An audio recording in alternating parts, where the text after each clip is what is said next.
साठी खास उपस्थित असलेले भारत सरकारचे केंद्रीय अर्थ राज्यमंत्री आणि आपल्या सर्वांचे भारतीय जनता पक्षाचे नेते डॉक्टर भागवतजी कराड साहेब, खरं तर कृषी महर्षीच नाही तर आपल्या तालुक्याचे भीष्म पितामह म्हणेल, राजकारण, अर्थकारण आणि समाजकारणातला ज्यांनी आपल्याला एक वसा देऊन एक आदर्श घडवला असे दादासाहेब जाधवराव साहेब, पुणे जिल्हा बँकेचे अध्यक्ष चेअरमन म्हणून काम पाहणारे दुर्गाडे सर, जिल्ह्याचे अध्यक्ष आपल्या सर्वांचे नेते वासुदेव नाकाळे आणि व्यासपीठावरील सर्वांची नाव घेऊ वाटतात, समोर बसलेल्या प्रत्येकाचे नाव घेऊ वाटते, पण माननीय मंत्री महोदयांना अनेक कार्यक्रम आहेत त्याच्यामुळे माफी मागून मी माझे 2 शब्द मांडण्याचा प्रयत्न करतो. सन्माननीय व्यासपीठ आणि जमलेल्या प्रत्येक माता आणि भगिनींनो, आपण 2024च्या निवडणुकीच्या तोंडावर उभे आहोत. आज उद्या परवा कधीही आचारसंहिता लागू शकते. अशा परिस्थितीत आपण विकासाची गंगा, सर्वच मंडळींनी सांगितलं, हा विकास पुरंदर पुणे जिल्ह्याचा परिसरात वावरणारा हा भाग 50-60 किलोमीटर 70 किलोमीटरवरचा हा तालुका शहरापासून विकासाच्या पासून जवळ असणारा पण विकासापासून दूर ठेवलेला, दादासाहेबांसारखं नेतृत्व असताना देखील सत्तेचा वारसा न मिळाल्यामुळं, विरोधात राहिल्यामुळं विकासापासून दूर राहावं लागलं. परंतु त्यांच्या पुत्राने आणि या परिसरातील सर्वच नेत्यांनी भारतीय जनता पक्षाचा वसा घेतला आणि आता भारतीय जनता पक्षाच्या नेतृत्वाखाली त्या संपूर्ण भागाचा विकास करण्याचं स्वप्न घेऊन आपण चाललेलो आहोत. हे होत असताना आपण पाहाल, समोर लोकसभेची निवडणूक आहे. माननीय कराड साहेब गेली 15 वर्ष या बारामती लोकसभेचं नेतृत्व करणारे खासदार फक्त निवडणूक आली की शेवटची 6 महिने पायाला भिंगरी लावतात, आड रस्त्यात डोंगरात दऱ्यात फिरतात. त्यावेळी त्यांना रस्ते दिसतात, पण इतर 4 वर्ष फक्त दुकानाचे सेल्फी काढ, चांगल्या सेल्फी काढ, आणि निवडणूक तोंडावर आली की मात्र सामान्य जनतेच्या जाऊन हातापाया पड.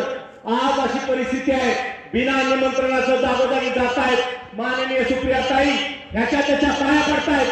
अरे 5 वर्ष तुम्हाला मिळतात, गेली 15 वर्ष समाजाने तुम्हाला दिली. या बारामती लोकसभेने तुम्हाला 15 वर्ष दिली. तुम्ही 15 वर्षातली 15 कामं सुद्धा दाखवू शकत नाही. आणि म्हणून अशा निष्क्रिय खासदाराला घालवण्याची संधी आपल्याला आली आहे. खरं तर 2014 साली कराड साहेब ही संधी आली होती, पण त्यावेळी आपलं कमळ चिन्ह घेतलं गेलं असतं तर महाराष्ट्राचा बारामती लोकसभेचा इतिहास बदलला असता. तो इतिहास बदलण्यासाठी आता 10 वर्ष लागत आहेत. 2024 आलेला आहे आणि या निवडणुकीत या भागाचा इतिहास बदलल्याशिवाय राहणार नाही. यावेळी महायुतीचा उमेदवार आपण माननीय मोदीजींच्या नेतृत्वाखाली जो करी द्याल तो या भागातला माणूस आता परिवर्तनाची वाट बघतोय. बऱ्याच जणांना असं वाटतंय उमेदवार कोण येईल, राष्ट्रवादीचा येईल, भाजपाचा राहील की आणखी कुठला राहील. उमेदवार जो कोणी असेल तो माननीय मोदीजींच्या नेतृत्वाखाली महायुतीचा उमेदवार असेल. आणि आपल्या प्रत्येकाला एकच गोष्ट लक्षात ठेवायची आहे, सर्वच मान्यवरांनी सांगितलं गेले 10 वर्षाचा विकासाचा आलेख बघा. अरे गेली 70 वर्ष सामान्य शेतकऱ्याचा विचार कोणी केलाच नाही. गरिबी हटवायची फक्त स्वप्न दाखवली. माननीय मोदीजींनी गरीब शेतकऱ्याच्या खात्यात, प्रत्येकाच्या खात्यात महिन्याला 1,000 रुपये, राज्य सरकारचे आणि केंद्र सरकारचे वर्षाला 12,000 रुपये द्यायचा निर्णय घेतला. गरिबाला शेतीसाठी मदत, अवजारे, उपकरणं सर्व काही मिळतंय. नवे मोफत प्रवास, 50% वर ज्येष्ठ नागरिकाला प्रवास, 75 वर्षाच्या नागरिकाला तर सर्व काही मोफत. अरे सामान्य माणसाचा विचार करणारे सरकार मोदीजींच्या नेतृत्वाखाली काम करत आहे. परंतु या विकासाच्या गंगेमध्ये हात धुवून घ्यायचा असेल तर बारामतीचा खासदार देखील मोदीजींच्या विचाराचाच असावा लागेल. विरोधातला खासदार असेल तर पुन्हा 5 वर्ष तो सेल्फी क्वीन म्हणून फिरत राहील. आणि या सेल्फी क्वीनला आपल्याला कुठेतरी थांबवावं लागेल. कारण आजपर्यंत आपण बघत आलो, राजाच्या पोटातून राजाचा जन्म, कधी राजाच्या पोटातून राजकन्येचा जन्म.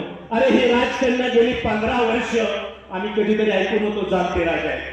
अहो जाणते राजे वयाच्या या टप्प्यावर वाईट वाटतं की सर्वसामान्याच्या दारात जाण्याची तुम्हाला वेळ का आली. घरात बसून तुम्हाला जनतेने निवडून द्यायला पाहिजे होतं, पण तुमचं कार्य गेली 50 वर्ष असं आहे की तुम्ही पोटातून येणाऱ्या माणसाला राजे करत गेला. राणी करत गेला, राजकन्या करत गेला आणि त्यांच्याकडे राजकारभार सोपवत गेला. ते फक्त सेल्फी काढत फिरले आणि सामान्य माणसाचे प्रश्न तसेच राहिले. हे प्रश्न सोडवण्याचं स्वप्न प्रत्यक्षात आणण्याचं काम, विकसित भारताचा संकल्प अंमलात आणण्याचं काम माननीय मोदीजींच्या नेतृत्वाखाली भारत सरकार करत आहे. याच सरकारचे एक आक्रमक, बुद्धिमान, उच्च विद्यापीठित असे अर्थ राज्यमंत्री माननीय डॉक्टर कराड साहेब आपल्यासाठी आज मार्गदर्शनासाठी आलेले आहेत. खरं तर या दिवेगावच्या सरपंच, त्यांची टीम, सर्व सोसायटीचे चेअरमन आणि सदस्य यांचं खरोखर आम्ही आभार मानतो. आपण कमी वेळेत अतिशय उत्तम अशा कार्यक्रमाचं नियोजन केलं. हा कार्यक्रम एक ऐतिहासिक असणार आहे. पुरंदर तालुकाच नाही तर बारामतीच्या लोकसभेचा येत्या काळात जो बदल होणार आहे, जो निर्णय बदलणार आहे, निकाल बदलणार आहे, महायुतीचा खासदार माननीय मोदीजींच्या साठी हात वर करणार इथे निवडून आल्याशिवाय राहणार नाही, अशा प्रकारची मी भावना व्यक्त करतो. जाता जाता कराड साहेब दोन गोष्टी सांगतो.